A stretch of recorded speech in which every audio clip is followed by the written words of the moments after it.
Question number 1 नेपालको कुल क्षेत्रफल कति रहेको छ? आन्सर 1,47,516 वर्ग किलोमिटर। क्वेशन नम्बर 2 नेपालले एसिया महादेशको कति प्रतिशत भूभाग ओगटेको छ? आन्सर 0.3%। क्वेशन नम्बर 3 नेपालको पूर्व पश्चिम औसत लम्बाइ कति रहेको छ? Answer 885 kilometre. क्वेशन नम्बर 4 नेपालको उत्तर दक्षिण औसत चौडाइ कति रहेको छ? Answer 193 kilometre. क्वेशन नम्बर 5 विश्वकी सर्वोच्च शिखर सगरमाथाको उचाइ कति रहेको छ? Answer 8848.86 metre.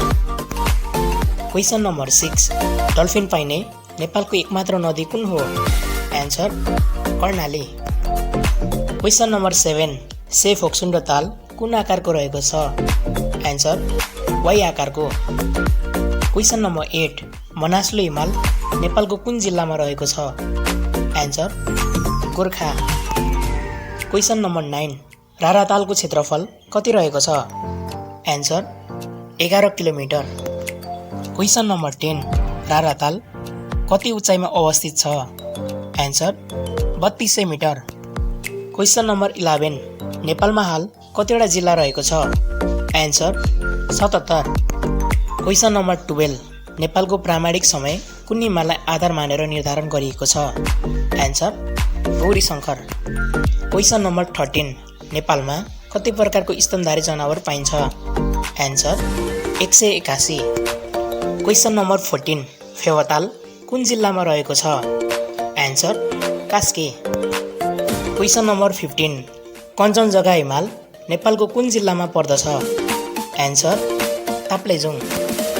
क्वेशन नम्बर 16 नुनखानी नेपालको कुन ठाउँमा रहेको छ?